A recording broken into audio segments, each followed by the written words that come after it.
안녕하세요. 한티역 2번 출구 대치동 365 열린가정의학과 김갑수 원장입니다. 액티베이터 도수치료라고 그런 테크닉이 있습니다. 뭐 도수치료의 하나의 일종이죠. 이거에 대해서 제가 짬짬이 강의를 하려고 합니다.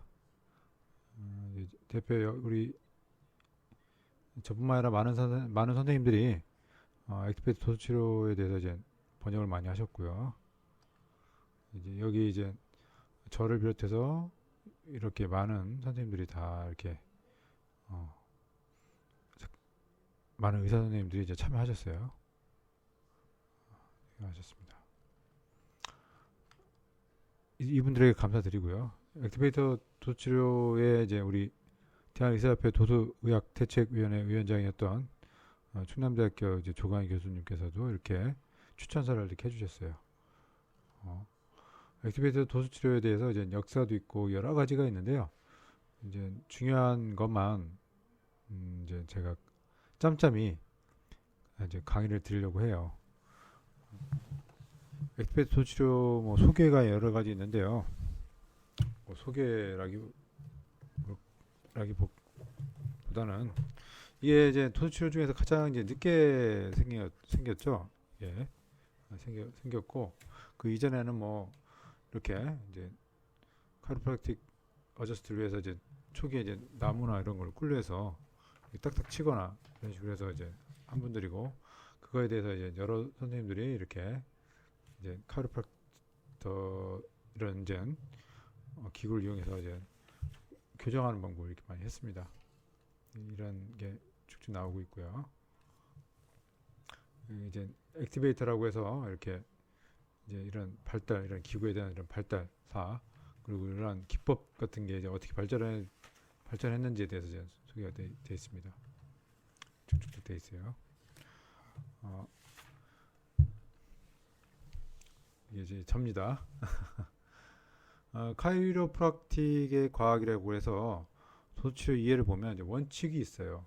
이제 보면 이제 뭐 여기 한 가지 보면 닥터 클레언스 앤 건스타드의 경우에 카이로프락틱은 항상 효과가 있다는 걸 기억하라. 그렇지 않다고 생각한다면 너희 기법을 재검토해 보되 이 원칙 의문을 제기하지 말아라.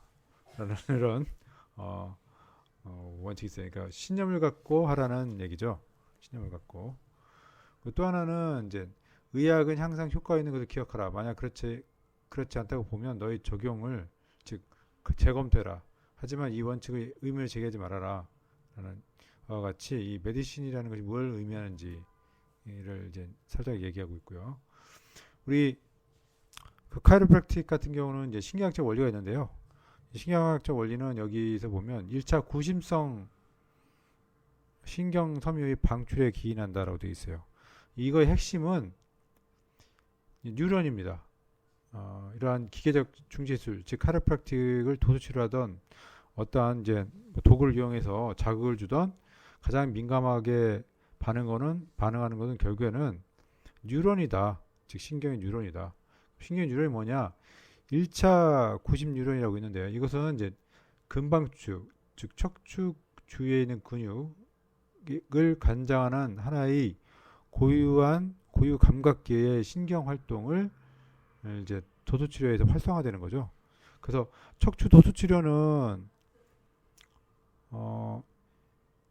뭐 어떤 특성의 차이보다도 길이 변화에 그러니까 그 방추의 어떤 이러한 길이의 변화에 더 민감성을 보이고 이제 속도가 증가한다는 점에서 근방추의 고유의 특성을 활용한다고 추측을 할 수가 있습니다.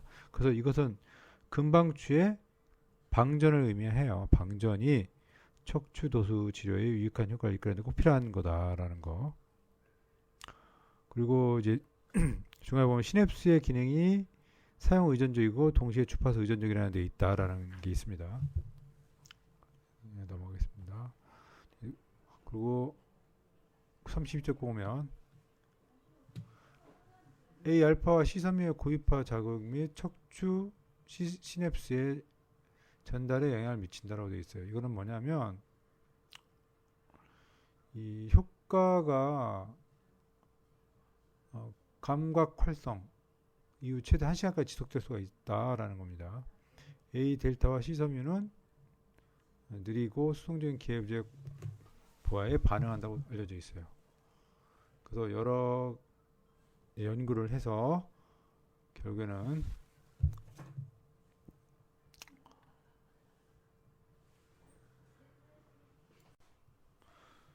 자, 척추 도수 치료는 인간과 동물이 통증 내상과 통증 역치를 증가시키는 것을 보여주었고, 최근에는 이제 척추에 있는 척수에 있는 뉴런의 모노아민 수용체가 염증에 관련된 염증이 생긴 이제 관절 움직임 시 통각 과민을 억제하는 데 기인한다라는 이제 결과가 밝혀졌습니다. 이런 점이 이제 핵심적인 이걸 해서 내는 거고, 생체 역학적 원리에서 보면 중간에 보면 이제 유착 고정 또는 추간판 탈출은 신경 활동의 이소성 근원이 될 수가 있다라고 되어 있습니다. 그래서 후근과 후근 신경절은 기계적 압박에 더 민감하다. 그래서 척추 인접 신경들과 비교해 지속적으로 낮은 압력에 의해서 손상되거나 변하기 때문이다라는 게 되어 있어요. 그 옆에 보면 척추 도수 지속 시간이 짧음에도 불구하고 증거되는 후관절낭의 이제 기가적 변화가 척추 도수 지속 시간을 연장시킬 수 있는 것을 제한한다고 되어 있어요. 이거 보면 인간을 대상으로 한 MRI 스캔을 해보니까 후관절의 간극, 캐비테이션을 동반한 추가의 척추 도수 치료가 단순 추가의보다도 관절 공간을 크게 증가시킨다라고 되어 있죠. 이 관절 공간을 크게 증가시키는데, 이것은 MRI 스캔은 도수치료 이후 20분 안에 시행되어 있고요. 척추 어저스먼트를 받았을 때 평균 2.2mm 정도 그 공간이 이제 증가했다는 거죠. 그래서 척추 도수치료를 받지 않았을 경우 관절 공간은 단지 1.5mm, 즉 0.7% 이내였다. 그래서 이런 차이가 있다라는 거죠. 그래서 관절 공간이 늘어나는 것은 후관절낭의 긴장을 증가시키고 도수 자체의 효과를 연장시킬 수 있는 생체 역학적 변화를 유도하는 것이 바로 이제 이런 변화가 1차 구심성 섬유의 후관절낭의 수용 말단과 기획 작용을 합니다. 이런 것이 이제 근육 반사 반응을 감소시키는 것이라고 보시면 되겠습니다.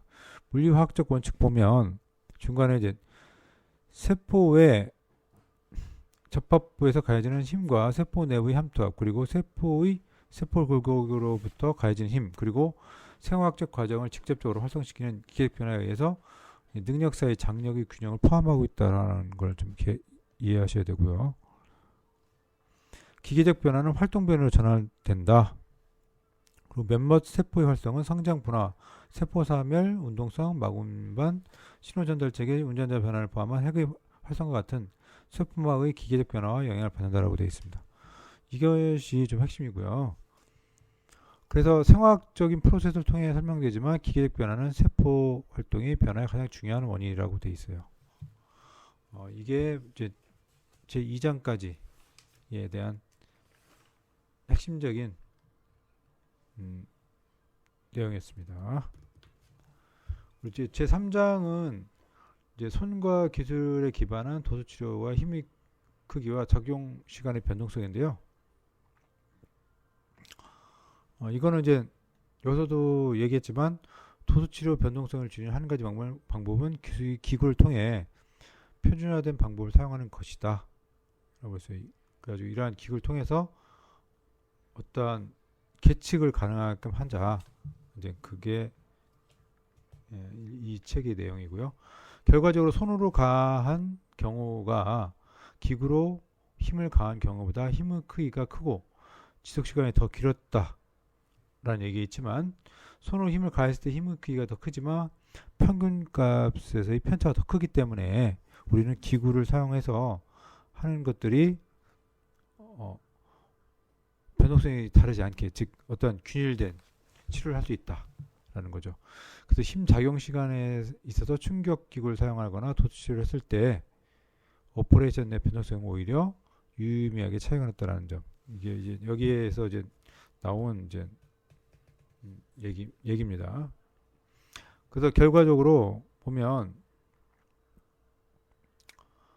도수치료의 기구를 사용하는 것이 결과의 변동성을 줄일 수가 있기 때문에 바로 이러한 점이 액티베이터의 장점이죠.